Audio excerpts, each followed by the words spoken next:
Salamat po, Diyos, dahil kayo ay mabuti. Salamat sa pagbibigay niyo sa amin ng isa pang araw ng buhay. Salamat sa kalayaan na sumamba sa inyo sa sandaling ito.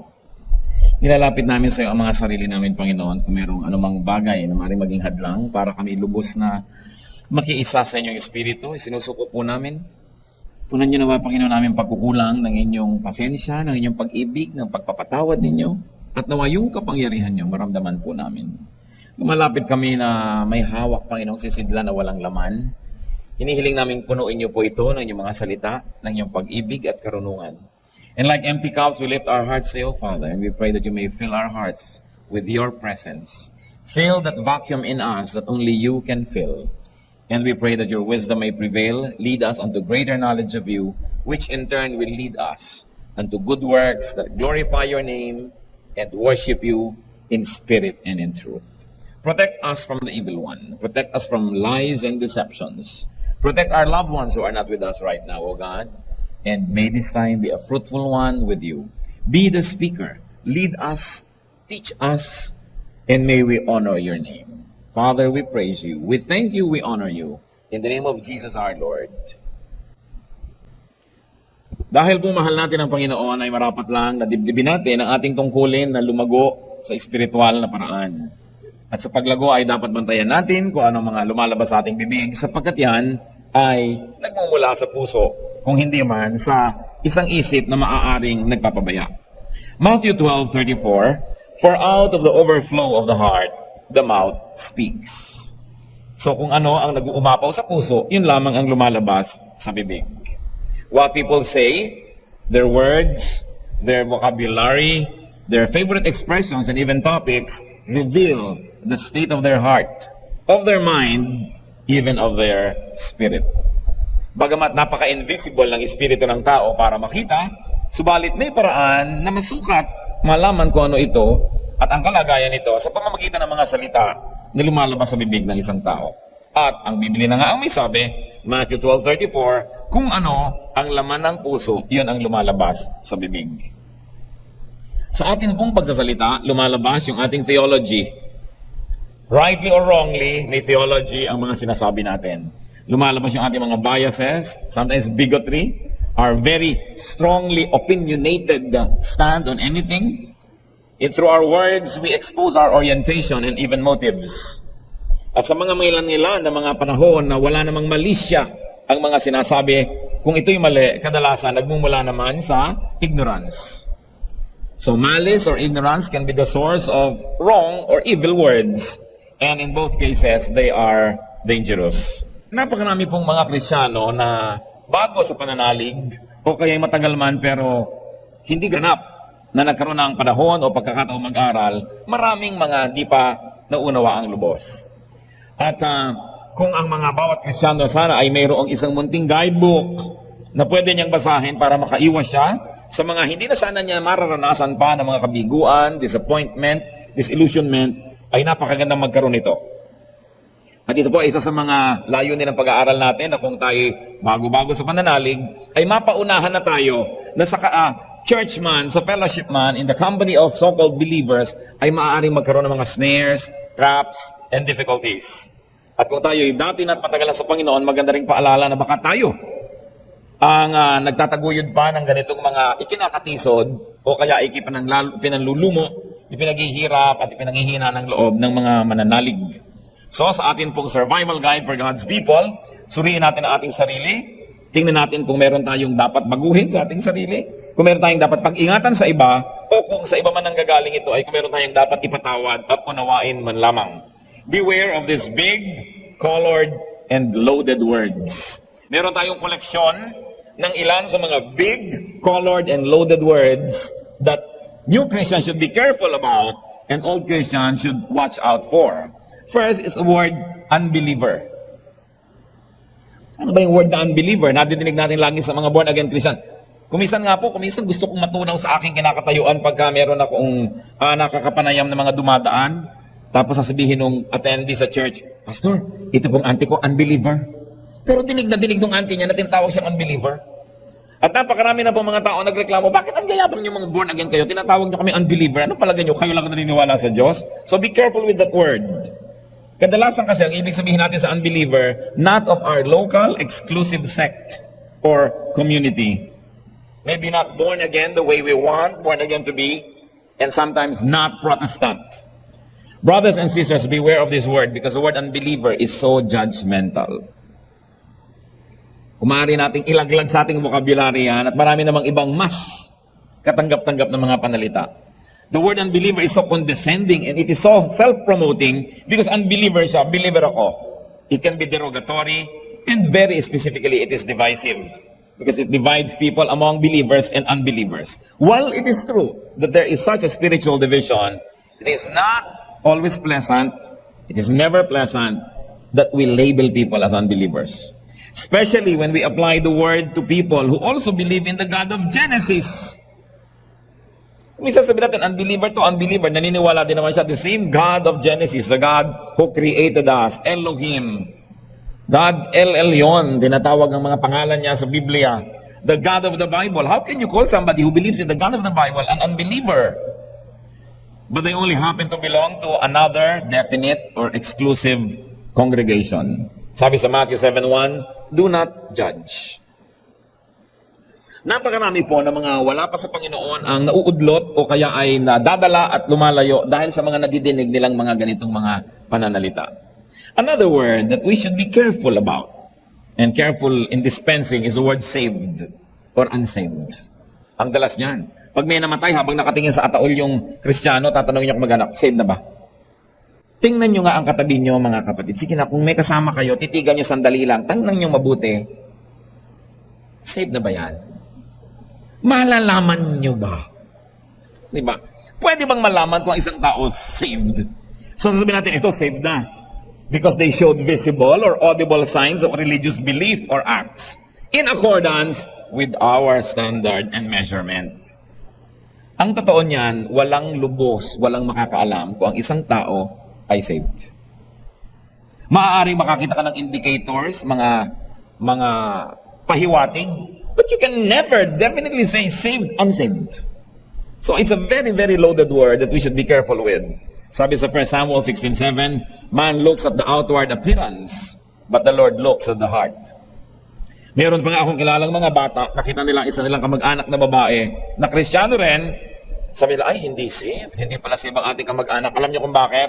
Kasi nakita nila nakapantalon. Eh sila lumaki sa isang iglesia na yung pagpapantalon ay isang napakalaking kasalanan na dapat sunugin sa impyerno ang mga babae nagpapantalon. So sabi nila, hindi siguro saved. You see, what religious bias can give to young minds. And when we say young minds, we don't only mean young in terms of age, but young in terms of spirituality. So yung saved na yan, napaka-loaded word. Kaya yung iba tuloy, ang yabang-yabang nyo naman, saved na kayo, alam nyo na, buhay pa kayo, saved na kayo. Bakit natin ito kailangan pag-aralan? Bagamat meron tayong mga conviction tungkol sa kahulugan ng word na ito, but we must be user-friendly. Kailangan ay hindi natin pinapailap yung dapat ay umango sa salita ng Diyos at hindi tayo makasakit ng damdamin na hindi naman kailangan. Acts 17:31, for he, referring to God, has set a date when we will judge the world with justice. By the man he has appointed, he has given proof of this to all men by raising him from the dead. So wala pang judgment, darating pa lang. Lalong-lalo ka ang tao'y buhay pa, paano mo malalaman na hindi yan saved? Paano mo mahuhusgahan? Pero sakit yan ng mga Christian, lalo pupunta sa patay, saved na ba? Kumanyan, tumanggap na, salamat, sigurado na tayo nasa langit. Ganun ba kasimple ang kaligtasan ng Espiritu? Teaching on salvation has been so alarmingly simplified and manualized by over-eager soul winners. A, accept that you're a sinner. B, believe in Jesus. C, confess Christ and you will be saved. Napakalalim ng panggagalingan ng pangunawa, mga kapatid, para magagap ang kahulugan nitong ABC na ito. Hindi ganun kasimple na itaas po ang inyong kamay, itungo ang inyong ulo, ipikit ang mata at sundan ang aking panalangin. Diyos ko, makasalanan po ako, tinatanggap po ito. Palakpak, saved na po kayo. Ganun ba talaga kasimple ang mga malalalim na bagay na ito? Kaya kung minsan sa oversimplification, nakikita mo, hilaw na hilaw ang mga tao. Walang katuro-turo, walang kaalam-alam, kaya when they profess to be Christians, look at the kind of behavior that we see around. Look at the kind of weaknesses and errors that people commit. Because this is oversimplified. Nag-aagawan kasi ng mga kaluluwa ang mga tao, so paramihan ng mapapataas na kamay, nang magpo-forward, para nabibilang, para impressive sa mga donor, impressive sa mga palakihan ng mga na-convert. It's a name and numbers game. And the most profound, the very profound teachings of the faith are oversimplified in the arena of soul winning. Ang Panginoong Hesus nga pagka sinuri po natin yung Gospels, bihirang-bihira na ginawa niyang topic yung ating obsession na salvation. Because the Lord was almost always talking about the kingdom of God. Interestingly, at basahin niyo po ang inyong New Testament, ang mga Gospels, ang favorite topic ni Lord is the kingdom of God, hindi yung ating obsession with salvation, kung ano man ang oversimplified meaning nun. Kaya sa Luke 17:21, sabi niya, the kingdom of God is within you. May nagtanong kasi sa kanya, tell us when the kingdom of God will come. Sabi niya, aba, the kingdom of God and the coming of it cannot be observed. At hindi niyo pwedeng sabihin, ayan yung kingdom of God, ito yung kingdom of God. Sabi niya, no. Because the kingdom of God is within you. Nasa loob, nasa kalooban. Inuunawa, ninanamnam noong tao na nagkaroon ng puwang yung kanyang puso para tanggapin yung kingdom of God. Ito po isang malaking hiwaga na teaching ng Panginoon na konting-konti ay tinuturo ng church. Yung kingdom of God. We're very obsessed with the second coming. We're very obsessed with the kingdom of heaven that will come, that we forget to pay attention to what Jesus has paid much attention to, and that is the kingdom that is within us. Yung paghahari ng Diyos sa kalooban ng ating puso. Yun ang binigyan ng Panginoon ng napakalaking diin. Na habang nandito ka, nasa lupa ka pa, maghahari na sa iyo ang kaharian ng langit.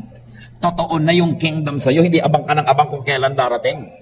Tuloy nagiging excuse sa iba na, ay wala pa naman so ganito pa lang tayo. Hindi po natin sinasabing hindi mahalaga ang teaching on salvation. Hindi natin sinasabing walang kwenta yung coming kingdom at saka yung second coming na inaabangan ng marami. Pero kung tayo'y tunay na nagpapahalaga sa mga pinahalagahan ni Jesus, ang binigyan niya ng diin ay ang paghahari ng Diyos sa ating puso. At ang paghahari na yun ng Diyos, hindi naman nangyayari sa isang instance na, ayan, sinunod mo ang prayer, taga-langit ka na, taga-kingdom ka na. Sapagkat yung paghahari na yan ang nangyayari sa madalas ay dahan-dahan at isa-isang pagsusuko ng mga aspeto ng ating buhay sa Kanya. Pero pag sinabi mong kahapon, tinanggap ko na si Jesus, saved na ako, nawawalan ka na ng compulsion at pagmamadali na isuko pa na isuko ang marami, total saved ka na. Kaya nakikita niyo po yung napakaraming behavior ng mga tao nagsasabing saved na sila. Kulang na kulang sa espiritualidad, sa kabanalan, sa personal na pagiging makadiyos, at ang pinanghahawakan lang yung technical definition ng pagiging saved. That's why all of this must be reviewed and given importance. Meron pang isang matrona na fine-facial siya ng isang beautician at nalaman nitong beautician na Christian si matrona, Christian din pala si beautician. Alam niyo sabi ni beautician, ma'am, di po ba tayo lang ang saved? Yang mga yan, hindi. Talagang ganun sabi ng matrona, magdahan-dahan ka naman ang pagsasalita dahil paano mo nasasabi yan? Kasi hindi po born again yung mga yan Yung ganong klaseng pag-iisip na napaka-exclusive, napaka-kitid, judgmental, at self-serving. Sabi niya, huwag nating sabihin yan dahil maraming hiwaga ang Diyos at maraming paraan ang tao ay nakikipag-ugnayan sa Diyos at tinatanggap ang Diyos sa puso na kuminsan hindi mo alam na born again ka na pala dahil technically hindi mo lang alam yon, pero ang totoo ay naghahari ang Diyos sa iyong puso. So pag-iingatan ng ganitong uri ng oversimplification. Of course, another terminology that we should be careful with is the word Christian. Sabihin, Christian yan. Christian na ba to? Hindi yan Christian. Offended na offended yung iba who don't happen to be born again, renewed, baptized. No? Dahil hindi sila tinatawag na Christian nung iba na, hindi yan Christian. Ano akala nito mga born again na to? Sila lang nakakakilala kay Kristo? Ine-exclusive nila kasi yung ang Christian ay yung nag-ABC. Yung pinag-uusapan nating formula. Samantalang napakaraming mga tao na nananalig talaga kay Kristo, wala nga lang sa ating sekta o kongregasyon, paano mo babakuran si Kristo at sasabihin mong nandito lang o nandoon lamang? Samantalang ang Espiritu ni Jesus ay tumatahan sa lahat ng pusong tumatawag sa Kanya. Kaya, ang ibig sabihin kasi ng iba, hindi Christian, hindi evangelical, hindi Protestant, hindi full gospel, etc. All of this labeling. Kaya ang tanong lang natin, si Jesus ba ay evangelical? Si Jesus ba'y Protestant? Si Jesus ba'y Catholic? Si Jesus ba'y full gospel o half gospel o ano? Lampas siya dyan. Kasi lahat ng mga label na ito, na invento lang ng tao, later. Natapos na ang kanyang ministry sa earth, nakaresurrect na siya, nakabalik na sa langit, bago pa na-invento ang mga terminologies na ito. So, hindi natin dapat i-claim na siya ay ganun, kasi wala pa ang ganung labels. Lalo naman ang ating Diyos Ama, na lumikha ng lahat sa Genesis, huwag niyong sabihin na Katoliko ang Diyos Ama, o Protestante. No?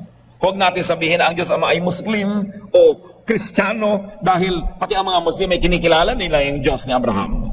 O, pwede mo bang lagyan ng Diyos ng religious label? Pero, yung mga inimbento na yan na convention ng mga tao later, yan ang nagdi-divide sa lahat ng mga nananalig sa Diyos. Sa katunayan, yan ang pauso ng napakaraming religious wars because of the labeling. Kaya kung gusto nating lumago talaga sa Panginoon, dapat tayong makalampas sa mga label na ito, sa mga oversimplification na ito. Sabi, we are changed from glory to glory. Dapat nangyayari yon. At pipigilin tayo ng mga labels na ito. Kasi ikakahon ka, kukulungin ka. Sabi ng Panginoon sa John 10:16, I have other sheep that are not of this sheep pen. I must bring them also. They too will listen to my voice. And there shall be one flock and one shepherd. So tinutukoy ng Panginoon na hindi lang kayong kaharap ko ngayon, ang mga anak ng Diyos, hindi lang kayong narito ngayon sa umpok na ito, ang mga kinikilala ng Diyos, meron pa rin iba doon. So huwag kayong magiging exclusive at bigyan nyo ng puwang sa inyong puso na marami kayong kapatid kahit ayaw nyo silang kilalanin. So be careful with words. Be careful with labels. Dahil sabi sa Romans 10:13, everyone who calls on the name of the Lord will be saved. Hindi yan exclusive to a group. It is a personal relationship. It is a personal decision. But of course, overzealous exclusivists twist this teaching and add their specifications to make themselves all important. Ginagawa nila na ang kanilang mga katuruan, ang kanilang mga unique ways ay paraan, part and parcel of this whole process of the kingdom of God and salvation para sila maging dispenser of blessing and therefore to control religion. Ang daming dapat pag-ingatan ng mga Kristiyano na nawa iting mabura sa ating mga bokabularyo o kung sinasabi man natin dun sa tamang paraan. Halimbawa, there are phrases, sentences, and declarations that are so loaded and therefore we should beware. Isa yung, please pray for someone or something. Ipag-pray mo si Bening ng lalaki. Ipag-pray natin itong mag-asawang ganito, away ng away. Ipag-pray natin si ganon, kasi ganyan. Kadalasan yung mga pag-ipag-pray mo, actually, napaka-sanitized way na mag-open ng isang chismis. Dahil talaga, ano na pa? Kwento, nag-alisan at lahat, wala pa nag-pray. At saka yung prayer as pahiwatig, ipag-pray mo naman, kailangan ko kasi ng pera eh. Ang ibig lang palang sabihin, pautang naman dyan.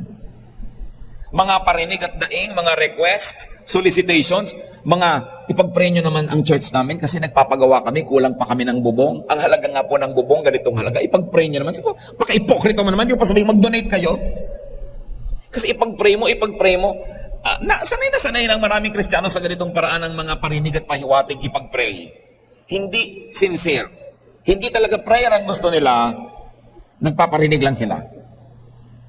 Kaya, pati sa ligawan, alam mo, pinagpe-pray kita. Ganyan. Sabi ng babae, ikaw din, pinagpe-pray kita. Ba't di nila sabihin, alam mo, gusto kita, gusto mo ba ako? Dinada pa sa mga pa-prayer. Mabuti sana kung totoo. Ang pinag-uusapan natin kung totoo, okay eh. Pero the misuse of these words. Gas-gas kasi yan eh, yung ipag-pray. Ipag-pray nyo naman ang anak ko kasi mag-a-abroad, wala siyang panggastos. Ipag-pray nyo naman si ganitong missionary kasi nagre-raise siya ng funds. Hindi na lang diretsahin. 1 Chronicles 28 verse 9, the Lord searches every heart and understands every motive behind the thoughts. Gusto nating mag-grow, lampasan natin itong mga ganito. Maging totoo na lang. 2 Corinthians 6, 4 and 7, as servants of God, we commend ourselves in every way, among many ways, in truthful speech. Napaka-importante. Isa pa pong phrase na pag-iingatan, this we claim in Jesus' name. Diyos ko, pagalingin mo po ang nanay kong may cancer. I claim na gagaling na po siya. Thank you po. So ano nangyari kung bigla namatay? At meron na mga ganyan. Kinlaim na. Lord, I claim in Jesus' name. Ito mga pasubo sa just prayers.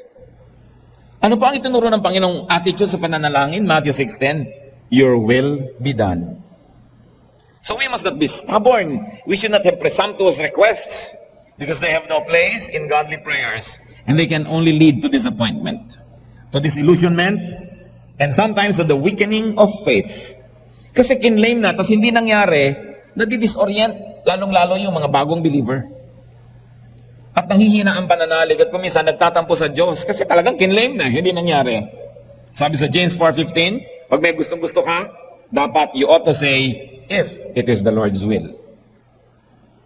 Kaya i-claim natin, halika, ipag-pray natin, i-claim natin, Lord, we claim in Jesus' name. Walang ganong turo.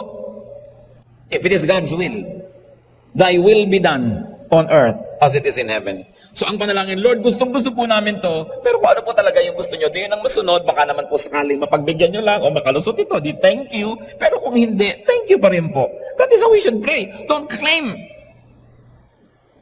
Ako po hindi nag-exaggerate. Marami na ako nakita na ikinlaim yung paggaling, tapos namatay talaga yung pasyente.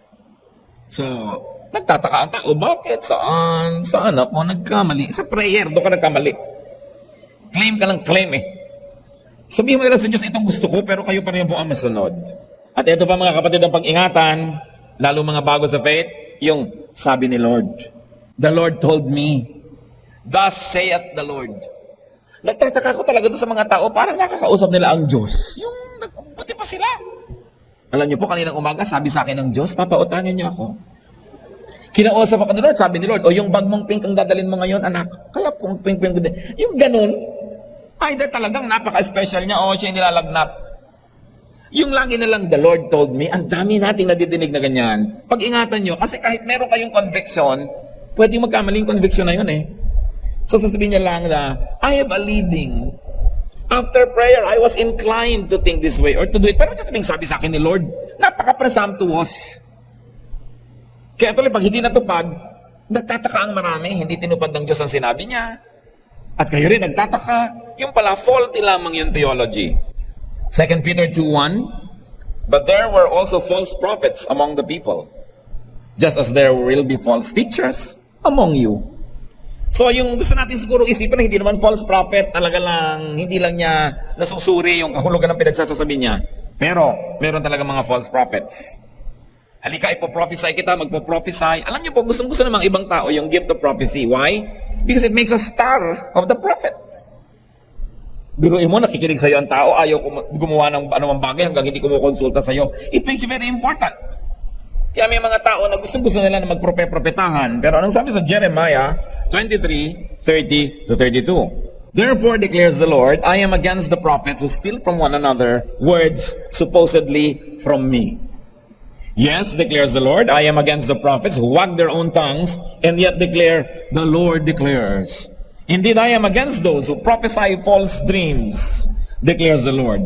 They tell them and lead my people astray with their reckless lies, yet I did not send or appoint them. They do not benefit these people in the least, declares the Lord. So kahit po sa Bible, napakarami nang nai-record ng mga false prophets and false prophecies. While we continue to always say that we believe that there's still the gift of prophecy up to now. Pero marami, nilalagnat lang. Marami, akala lang nila. Because the Bible says, if a prophet says does not come to pass, he is not a prophet. Dapat 100% accuracy. Kaya pinag-iingatan din natin yung thus says the Lord. Sabi ng Panginoon, napakalaking kapangahasan na sinabi mong thus says the Lord. Liban na lang talaga ang Diyos talaga ang nagsabi sa iyo. At meron namang taong araw-araw kinakausap ng Diyos. Ting hapon, ting umaga kinakausap ng Diyos. Sobra naman yata siyang espesyal. Kaya dapat sinusuri ang ganitong mga claims. At kung siya naman talaga yung sugo ng Diyos, hindi siya dapat ma-offend kung sinusuri. Dahil habang ina-examine mo yung genuine, lalong lumalabas sa genuine siya, mas matutuwa siya dapat. Ang natatakot lang at nagagalit na sinusuri siya, yung mabibistong hindi pa na siya totoo. So those who are really gifted by God with this kind of wonderful gifts will not be offended being examined because godly people are supposed to be careful and we're expected to test every spirit to see if it is from God. May mga dapat pa po pag-ingatan sa salita, napakagasgas at abuse, brother o sister. Lalong-lalo kung meron kayong panaderya, tindahan, grocery, lumber, hardware, mag-ingat kayo sa mga nakiki-brother or sister dahil uutangan lang kayo ng bubong, uutangan lang kayo ng mga halige, mga semento. At kung kayo nasa isang kumpanya, manager kayo, may-ari, nagpa-Bible study kayo, ang dami-dami mga empleyado nakiki-brother, sister sa inyo dahil aabusuhin kayo sa mga pag-absent, sa mga pagbali at kung ano-ano. Sobrang na-abuse tong, di ba brother kita in the Lord? Di ba sister kita in the Lord? Pahingin naman discount. Kung talagang tinuturing mong kapatid, itong negosyante na ito sa Panginoon ay kapatid mo siya, huwag kang humingi ng discount, magbayad ka ng buo para umasensyo siya dahil kapatid mo siya. Kung 10 kayo na humihingi ng discount, naghirap na siya, wala na siyang kinita. Pero kung 10 kayo na ang liit-liit naman ng hinihingi niyong discount, hindi niyo ipaghihirap, hindi niyo na hiningi, nung nagdugtog-dungtong yung 10 magkakapatid na yan na tumangkilik sa negosyo, nakatulong sila, umunlad ang negosyo ng kapatid, mabuti yun. Huwag kayong pag nalaman. Alam niyo mga Kristiyano, huy, Christian pala yung may-ari ng ganon, utangan natin. Christian pala yung kwa natin, abusuhin natin. Ganyan ang tendency. Kaya pag-iingatan niyo po yung mga brother, sister na yan. Sabi sa Leviticus 25:17, do not take advantage of each other, but fear your God. Kaya ini-advise ko nga po sa may mga kumpanya, magpapa-Bible study, tapos ang mag-lead yung may-ari o yung manager, kapatid, huwag ka mag-lead. Mag-import ka galing sa labas. Kasi pagka yung mga empleyado mo dyan, naging brother and sister mo, nako, sabihin, brother, meron po ang outing ang church namin bukas kasi absent po ako. Ine-expect nila na unawain mo lahat dahil brother mo. Kung ang inyong employer, brother or sister in the Lord, mas dapat kayo na dumating sa oras, mas dapat kayo magsipag kasi pinagmamalasakitan nyo yung negosyo niya, hindi yung gusto nyong bakbakin yung naipunda niya dahil kayo ay brother o sister. Be careful with this word. Because most of the time, it is being abused. Brother kita, so pautangin mo ako, tulungan mo ako, bigyan mo ako, pagpasensyahan mo ako. No, dahil brother kita, expect the best from me, expect good behavior, expect good production, dahil pagmamalasakitan kita, hindi yung pagsasamantalahan kita. Nare-reverse ang kahulugan. At ito pa po, ang dapat pag-ingatan yung by faith. Living by faith. Napakaraming kamalian ang nadinig ko na tungkol sa by faith na yan. Meron tayong isang kapatid dito, ikinukwento niya, isang church sa probinsya, kailangan magpa-repair ng isang bahagi ng church. At sabi niya, ay gumawa po tayo ng mga cards. Artist ako, tuturuan ko kayo, gumawa tayo ng mga cards and then isell natin. Nagalit ang pastor. Bakit tayo gagawa ng card para mag-sell? We live by faith. Hayun, hindi pa nagagawa yung church hanggang ngayon. Kasi ano pong ibig sabihin nila by faith? Yung without plan, without preparation, without practical action, without tangible resources, without fallback, without any escape route. Yun ang ibig sabihin nila sa by faith. Ibig sabihin, with careless abandon. Hebrews 11:7, by faith, Noah, when warned about things yet not seen, in holy fear, built an ark to save his family. So ano po nakita natin dito kahulugan ng by faith?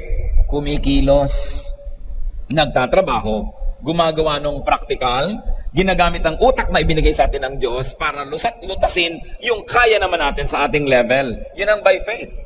Pero yung iba, magbi-mission po ako. Talaga? Paano ang pamilya mo? By faith.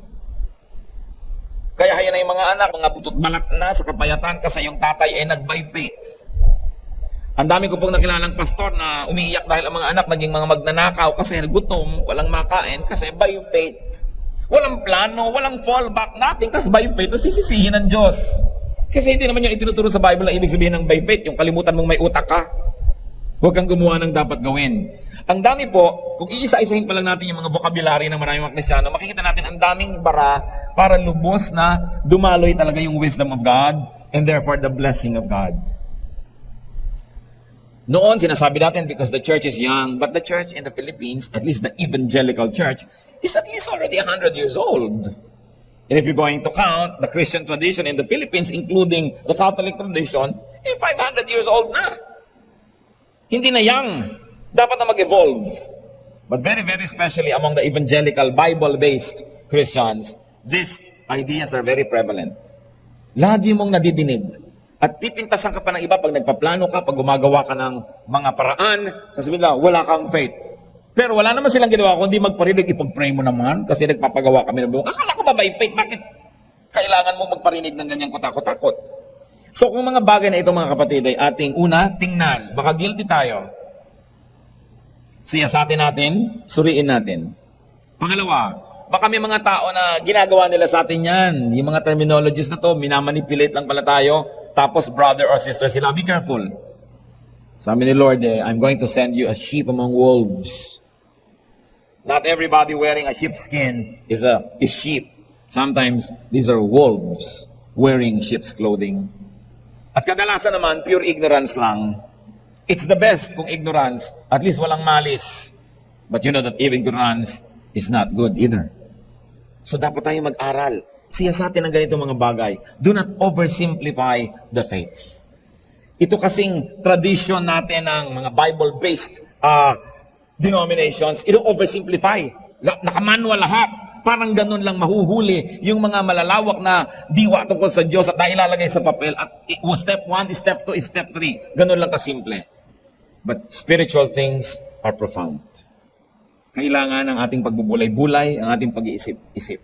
Ano pa ang nagiging usual result nitong sinasabing living by faith? Poverty. Want. Substandard products or produce. Needless difficulty. Disappointment. Disillusionment. And many people turn away from God and from the faith later on. Dahil hindi na-deliver yung ine-expect nila. Kasi naman yung means nila of production, so to speak, is not what the Bible teaches. James 2:18, but someone will say, you have faith, I have deeds. Show me your faith without deeds, and I will show you my faith by what I do. Sabi nyo, nangahamon pa yung iba. Ikaw kasi may pananalig, ako gawa. O yung iba, gawa ka lang, wala kang pananalig. Sabi nitong mayakda, pwede mo bang paghiwalayin yung pananalig at gawa? Ipakita mo sa akin ang pananalig mo na walang gawa. At ipapakita ko sa iyo ang pananalig ko sa pamamagitan ng ginagawa ko. So napakalinaw that there is a prevalent misunderstanding of what it means to live by faith. Alat chamba, kung ano na lang mangyari, ganun. Being in the Lord, being in the Lord's fellowship can and should really be wonderful. Wala na yata tayong dapat ipagpalit pa doon sa karanasan na tayo lumalapit sa Panginoon, nakikilala natin siya, lumalalim ang pangunawa, at nai-apply natin sa buhay at ang mga kasulatan ng Biblia. But there are snares, there are traps, there are pitfalls, there are snakes that can spoil life in God's garden. Pag-ingatan ng mga ito, lalong-lalo kung nasa atin pala. Beware of misguided ideas, of wrong-headed expectations. Beware of ignorant or innocent simplicity that can abuse others, invite or allow abuse from others. Matthew 16:6. Be careful, Jesus said to them. Be on your guard against the yeast of the Pharisees and Sadducees. So pinag-iingat po ng Panginoon sa impluensya ng mga relihiyoso, yung mga tao. Pag-ingatan nyo ang impluensya nila. Pag-ingatan ninyo ang mga mali nilang ginagawa at turo na napakalakas maka-impluensya sa marami, tulad ng isang yeast na inilagay mo lang yung konti, umaalsa yung buong tinapay, lumalaki. So pag-iingatan nyo yan. So ano pong mga yeast of the religious people around us ang dapat natin pag-ingatan? Isipin yan. Ecclesiastes 10:1, as dead flies give perfume a bad smell, so a little folly outweighs wisdom and honor. Ang dami-daming blessing at magagandang bagay ang available sa fellowship, pero nasisira ko minsan dahil sa mga pinag-usapan natin. So ituwid ang ganung mga bagay. Ephesians 5:15, be careful then how you live, not as unwise, but as wise. Heavenly Father, we ask you to give us wisdom. Ito po nga aming mga nire-review ito, Panginoon. Turuan niyo kami kung paano namin ito bibigyan ng kahulugan sa buhay namin. Teach us to see the relevance of examining these things in our lives, in our vocabulary, and very especially in the way we think, in our values. Ipakita mo, Lord, kung kami ay may dapat ituwin. Ipakita mo kung meron kaming dapat pag-ingatan sa aming kapwa. At kung meron mang mga ganito, ipakita mo rin kung anong dapat naming ipatawad, unawain, idalangin, at pagtulong-tulungan na ayusin sa aming buhay. Nawa, Panginoon, sa patuloy namin pag-aaral ng iyong salita, mangusap po kayo may kapangyarihan. We commit to you this special fellowship, that through this, O God, your words may be more and more real, more and more practical, in application. Pero una sa lahat, nais naming siya sa atin ang aming mga pag-iisip, terminologies that can become either tools or hindrances in knowing you more and in being a blessing to our brothers and sisters. Mga kapatid, magbulay-bulay tayo. Pag-isipan na ating manarinig. Humingi tayo ng karunungan sa Diyos kung paano natin ito gagamitin at kung paano magkakaroon ito ng kahulugan sa ating pang-araw-araw na buhay. Let the presence of the Spirit guide us into the truth. Mangusap po kayo sa amin, Panginoon. Guide us. Teach us. So in moments of silence, let's be alone with the Lord for a while.